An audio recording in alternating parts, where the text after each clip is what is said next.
The American frontier was painted as a land of opportunity, but the history books rarely reveal its darkest corners. Some stories were deliberately buried, deemed too uncomfortable for the narrative of Western expansion. In the winter of 1879, outside the mining town of Silver Fall, Colorado, a widow and her 3 young children were abandoned in the wilderness, left to die in a blizzard by men who wanted their land claim. A death that would look like a tragic accident. What these men didn't count on was a lone buffalo soldier, separated from his regiment, who would witness their cruelty.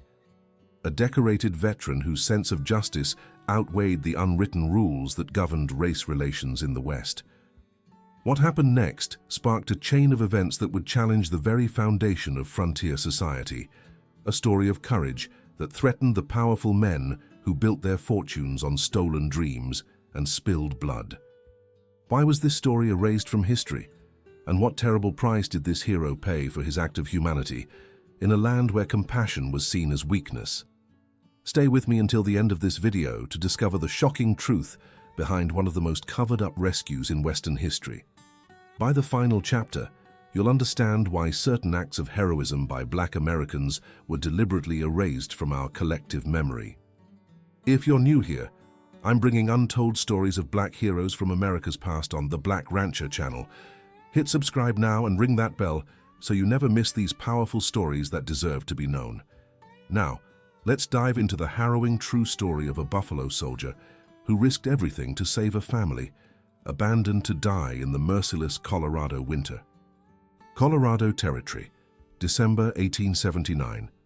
Sergeant Major Elijah Washington pulled his horse to a halt atop the snow-covered ridge, the animal's breath billowing in the frigid mountain air. At 35, Elijah was a veteran of both the Civil War and 12 years with the 10th Cavalry Regiment, the famed Buffalo Soldiers. His dark face, framed by a short, well-groomed beard flecked with early gray, bore the quiet dignity of a man who'd survived battles both on and off the battlefield. 3 days earlier, while escorting a supply wagon to Fort Collins, his small detachment had been caught in a sudden blizzard. The wagons had continued north with most of his men, but Elijah had turned back to search for Private Jenkins, who'd gone missing during the storm. "Just a bit further, Shadow," he murmured to his dappled gray stallion, patting its neck with a gloved hand. "We'll find shelter before nightfall." The temperature was dropping rapidly as the winter sun began to sink behind the jagged mountain peaks. Even with his heavy military-issue coat, Elijah felt the cold seeping into his bones. He'd served in the Dakota Territory and knew the deadly swiftness with which mountain winters claimed unprepared travelers. As Shadow picked his way down the slope toward the valley below, Elijah spotted thin wisps of smoke rising above the tree line about a mile ahead, likely a homestead. While he knew the reception for a black soldier seeking shelter might be hostile, the alternative was freezing to death in the open. He reached the edge of a clearing and paused, evaluating the small homestead. A modest log cabin stood in the center, with a stable and small barn nearby. The property was well maintained, suggesting industrious owners. As Elijah approached, he noticed something strange. The cabin door was wide open, swinging slightly in the wind, a fatal mistake in such weather. No livestock sounds came from the barn, and no movement could be seen around the property. The fine hairs on the back of his neck stood up, a sensation he'd learned to trust during the war. Something was wrong.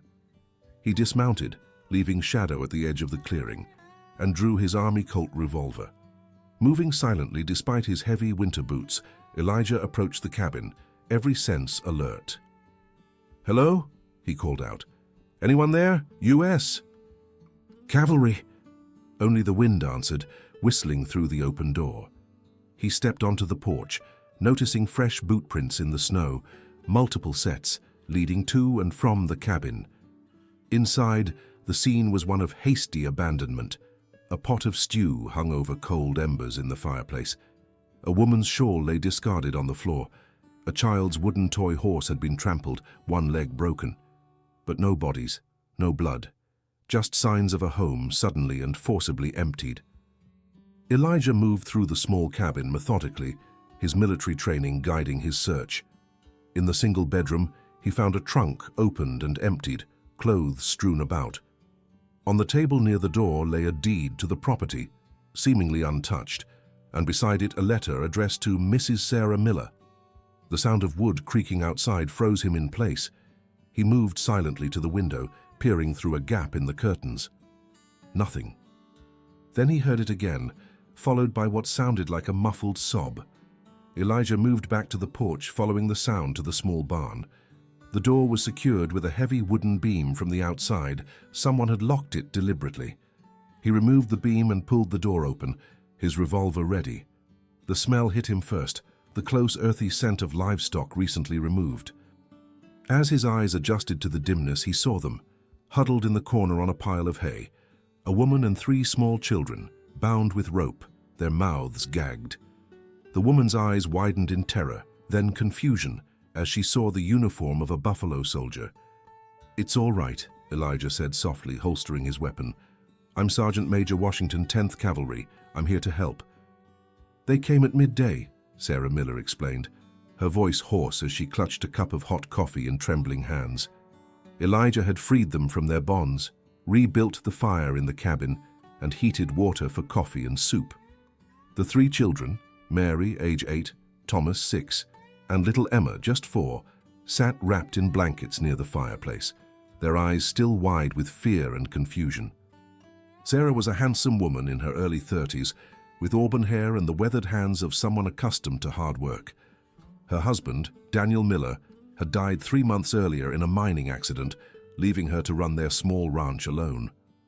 4 men led by Hiram Blackwood, she continued.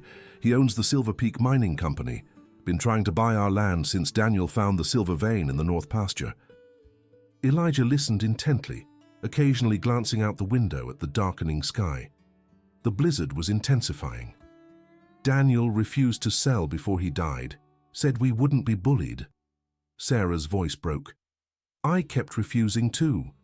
Then today, Blackwood and his men rode up, said there'd been a mistake with our deed filing, that as a widow I couldn't legally hold the claim without a male relative. She looked up, anger flashing through her tears. It's a lie. We filed everything properly. But they said they were seizing the property for unpaid taxes, dragged us to the barn, took our horses and wagon, said they'd come back tomorrow to clear out our belongings, that no one would miss a widow and her brats if we didn't survive the night. Little Emma crawled into her mother's lap, burying her face in Sarah's shoulder. They're counting on the storm to do their dirty work, Elijah said grimly. No visible violence, just a tragic accident, a woman and children caught unprepared for winter. We've got supplies, Sarah said, straightening her shoulders. We could survive in here if they don't come back, but they will. Blackwood doesn't leave loose ends. Elijah moved to the window again, calculating. The storm was too intense to travel with children tonight. By morning, Blackwood and his men would return, expecting to find bodies or finish what they'd started. We need to leave, he said finally. Before dawn. My regiment is headed to Fort Collins, about 20 miles north. We can find protection there, file a proper complaint with the territorial authorities. 20 miles? In this weather? With children? Sarah looked incredulous. We have my horse, we have your supplies, and we have no choice, Elijah replied calmly. These men are coming back to find a sealed tomb. Instead, they'll find an empty cabin. Why are you helping us? Sarah asked suddenly. You don't know us and... She hesitated. And I'm a buffalo soldier?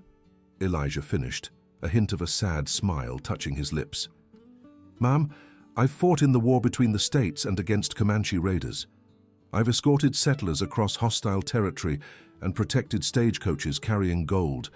But the hardest battles I've fought were against men who think their greed and cruelty are justified by the color of their skin. Or mine. He knelt down to eye level with young Thomas, who was staring at his uniform with fascination. Your father died protecting your future, he said to the boy. My job is to make sure good folks get the chance to build that future.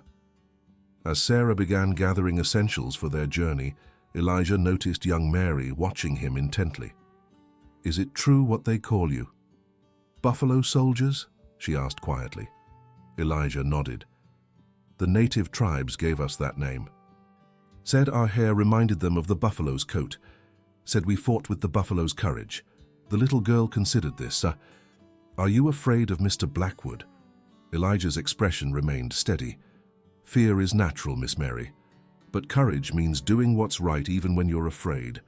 Outside, the wind howled like a hungry predator, and somewhere in the darkness, men plotted to claim a dead family's land by morning. If you're still with me, you're about to discover how Sergeant Major Washington's rescue mission became one of the most dangerous journeys across the Colorado wilderness, and why powerful men were determined to ensure this story would never be told. Stay with us on the Black Rancher channel as we continue uncovering these hidden chapters of American history.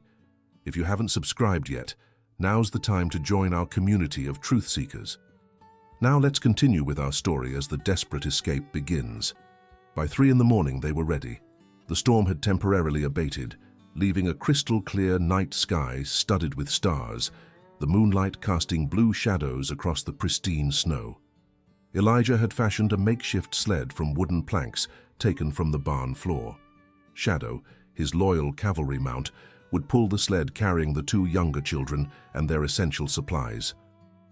Sarah would carry Emma on her back for as long as possible, while Mary would walk alongside them. We follow the North Star, Elijah explained, pointing. The military road to Fort Collins runs parallel to Crow Creek. If we can reach it by midday, we might encounter patrols from my regiment. He didn't mention the risk of Blackwood and his men discovering their tracks, or the possibility of another storm sweeping through. Some fears were better left unspoken. They moved out under the cover of darkness, the only sounds the soft crunch of snow beneath their boots and the occasional snort from Shadow. Elijah led the way, breaking trail through snow that sometimes reached his knees. 2 hours into their journey, as they crested a small rise, Sarah gasped. "Look," she whispered, pointing back toward their homestead, now a small dark shape in the distance. Torchlight flickered around the cabin, at least 3 or 4 separate flames moving about the property. "Blackwood's men," Elijah said grimly. "They came early." "What will they do when they find us gone?" Sarah asked, clutching Emma tighter. "Get very angry, then come looking," Elijah replied. "We need to keep moving." They pressed on through the night, Elijah occasionally carrying young Thomas when the boy's strength flagged. By dawn, they had covered perhaps 5 miles, a painfully slow pace but remarkable given the conditions and their party. As the sun rose, painting the snow-covered landscape in shades of pink and gold, Elijah called for a brief rest. They shared dried beef and hard biscuits, melting snow for water. "The children are doing well," Elijah said to Sarah as they watched the 3 siblings playing a quiet game with sticks in the snow, their earlier fear temporarily forgotten. "They're stronger than they look," Sarah replied, "like their father." She hesitated, then added, "Daniel would have liked you, Sergeant. He fought with the Union Army too, 12th Ohio Infantry." Elijah nodded. Many settlers in the Western Territories were Union veterans, seeking a fresh start after the war's devastation. "What will you do if we reach Fort Collins?" he asked. "When?" Sarah corrected him firmly. "When we reach Fort Collins. I have a sister in Denver. We'll go there. Start over." Her jaw tightened. "And I'll file a formal complaint against Blackwood. The land is legally ours. I won't let him steal Daniel's legacy from our children." Elijah admired her determination, but knew the reality of frontier justice. Without proof or witnesses, a widow's word against a powerful businessman rarely prevailed. They were preparing to continue their journey when Elijah froze, his trained ear catching a distant sound. "Get the children into the trees," he ordered quietly, helping them conceal the sled. "Quickly." Within moments, the sound became clear to all. Horses approaching, multiple riders moving at speed. From their hiding place in a dense grove of pines, they watched as 5 riders crested the hill behind them, following their trail. Blackwood's men, led by a large man in an expensive fur coat. "Spread out," the leader bellowed. "They can't have gone far." "Find them." Elijah drew his revolver, checking that it was loaded and ready. Next to him, Sarah clutched her children close, her face pale but determined. "What will we do?" she whispered. "We wait," Elijah replied softly. "If they pass us by, we continue north through the trees. parallel to our original trail.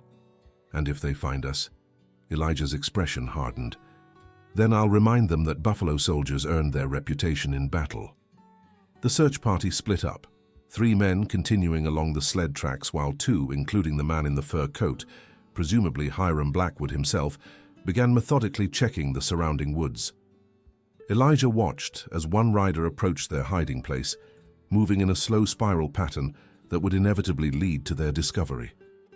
He silently motioned for Sarah to keep the children absolutely quiet, then began moving away from them, intentionally creating a subtle disturbance in the snow-laden branches. The strategy worked. The rider jerked his head toward the movement, turning his horse away from where the family hid. "Over here!" the man called out. "I see something." Elijah stepped into view about 50 yards from their hiding place, his army colt held casually at his side. The rider pulled up short, clearly surprised to see a buffalo soldier. "What the hell?" he muttered. "Good morning," Elijah said calmly. "Seems like you gentlemen are in quite a hurry." The second rider, Blackwood, approached quickly. He was a substantial man with a florid face partially hidden behind an enormous mustache waxed at the tips. His expensive clothes and commanding presence marked him as someone accustomed to power. "Well, well," Blackwood said, his voice carrying across the snow. "A lost cavalryman. You're a long way from your regiment, soldier." "Not as lost as you might think," Elijah replied evenly. "Sergeant Major Elijah Washington, 10th Cavalry Regiment, and you would be Hiram Blackwood, I believe." Blackwood's eyes narrowed. "How do you know my name?" "The Miller family mentioned you, right before they told me how you left them to die in a blizzard." A tense silence fell. The other 3 riders had noticed the confrontation and were now circling back. "I don't know what you're talking about," Blackwood said finally. "We're looking for a widow and her children who wandered off during the storm, trying to help, you understand." "Noble of you," Elijah replied, "especially considering you locked them in their own barn yesterday." Blackwood's face darkened. "You're making dangerous accusations, soldier. A man in your position should be more careful." "I've already sent a dispatch to Fort Collins," Elijah lied smoothly. "My commanding officer knows everything about the silver discovered on Miller land, about your attempt to seize their property, about your plan to let the elements kill an innocent family." It was a gamble. Elijah had no way to send such a message, but Blackwood couldn't know that. The businessman's momentary hesitation confirmed Elijah's suspicions. Blackwood couldn't risk word of his actions reaching territorial authorities. "Where are they?" Blackwood demanded, his pretense of concern evaporating. "Safe," Elijah replied, "and staying that way." Blackwood exchanged glances with his men, who had now formed a loose semicircle around Elijah. 5 against 1, and Elijah knew his revolver held only 6 rounds. "You know how this looks, don't you?" Blackwood said, his voice dropping to a conversational tone. "A Negro soldier, separated from his regiment, involved with a white widow. Some might call that inappropriate. Some might call attempted murder inappropriate too," Elijah countered. "I'm escorting Mrs. Miller and her children to safety after a criminal act. Nothing more, nothing less." "Here's what's going to happen," Blackwood said, his tone hardening. "You're going to tell us where the woman and her brats are hiding. Then you're going to take a message back to your commanding officer explaining that there's been a misunderstanding. In return, I'll ensure you face no consequences for interfering in local matters." Before Elijah could respond, a shot rang out, not from any of the men, but from behind them. Sarah Miller stood at the edge of the trees, Daniel's old hunting rifle in her hands, smoke still curling from the barrel. The shot had gone high, intentionally missing. "The next one won't miss, Blackwood," she called out, her voice steady despite the tremor in her hands. "Leave us be. The children and I are under the protection of the United States Army now." Blackwood's face contorted with rage. "You stupid woman. Do you have any idea—" The sound of hoofbeats interrupted him, multiple horses approaching from the north at a gallop. A moment later, 6 riders in the distinctive dark blue uniforms of the 10th Cavalry appeared on the ridge. "Sergeant Major Washington," the lead rider called out, a young lieutenant with a freshly healed scar across his cheek. "Lieutenant Hayes," Elijah acknowledged, relief washing over him. "Your timing is impeccable. We've been searching for you since the storm separated us. Hayes explained, eyeing Blackwood and his men suspiciously. Private Jenkins made it back to camp and raised the alarm. Is there a problem here? Blackwood's men shifted uncomfortably, hands moving away from their weapons. No problem, Blackwood said smoothly, his demeanor instantly transforming. Just a misunderstanding. We were helping search for this family, caught out in the storm. Lieutenant Hayes looked to Elijah, clearly not believing Blackwood's explanation. These men, Elijah said deliberately, attempted to seize Mrs. Miller's property by force and left her and her children to die. I discovered them bound in their barn. Hayes's young face hardened. Serious accusations, Sergeant Major. I have witnesses, Elijah replied, and evidence. Blackwood's confident facade cracked slightly. You have no proof. It's your word against mine. Do you know who I am in this territory? I know exactly who you are, Lieutenant Hayes said coldly. And I know that interfering with a military escort and threatening a non-commissioned officer are federal offenses. He turned to his men. Corporal Jackson, escort these gentlemen back to Silverfall. Inform the territorial marshal that they're persons of interest in an attempted murder investigation. Sergeant Miller, accompany Mrs. Miller and her children to our camp. Sergeant Major Washington and I will follow. As Blackwood and his men were led away, Elijah turned to Lieutenant Hayes. Thank you, Lieutenant. But how did you find us? Hayes smiled slightly. Private Jenkins remembered you mentioning homesteads in this valley. When the storm cleared, we followed the most likely route. His expression sobered. The West may be wild, Sergeant Major, but it isn't lawless. Not while we're here.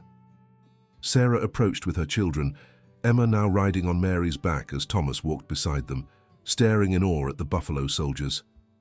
Is it over? Sarah asked, her voice barely above a whisper. It's over, Elijah confirmed. You're safe now.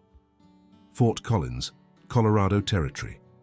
1 week later, Elijah stood at attention before Colonel William Thompson, commander of the 10th Cavalry Regiment at Fort Collins. The colonel, a gray-haired veteran with piercing blue eyes, reviewed the report on his desk with methodical precision. Your actions reflect great credit upon this regiment, Sergeant Major, Thompson said finally, looking up. The territorial marshal has taken Blackwood and his associates into custody pending trial. Thank you, sir, Elijah replied. And Mrs. Miller and her children? The investigation confirmed her legal ownership of the property, Thompson said.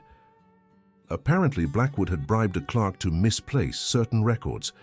With those documents recovered, her claim is secure. Outside the colonel's office, the bustling activity of the fort continued.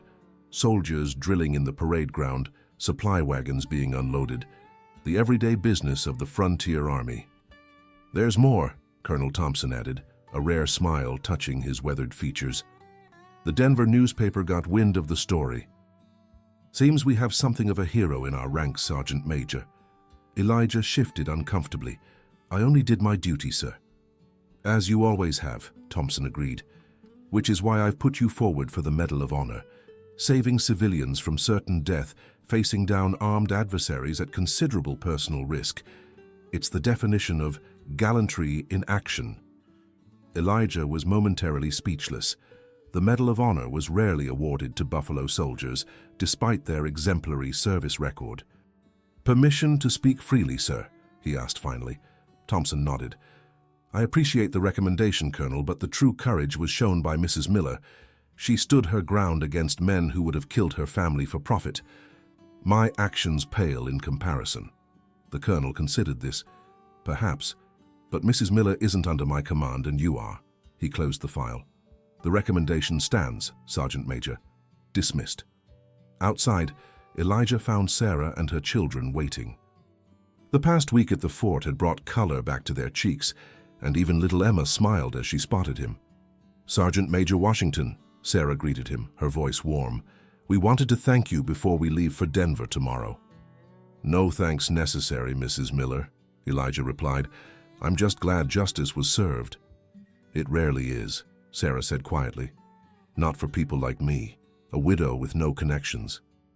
And certainly not for men like you, forced to fight twice as hard for half the recognition. Elijah couldn't disagree. Despite the formation of the Buffalo Soldier regiments after the Civil War, black soldiers continued to face discrimination both within the army and from the civilians they protected.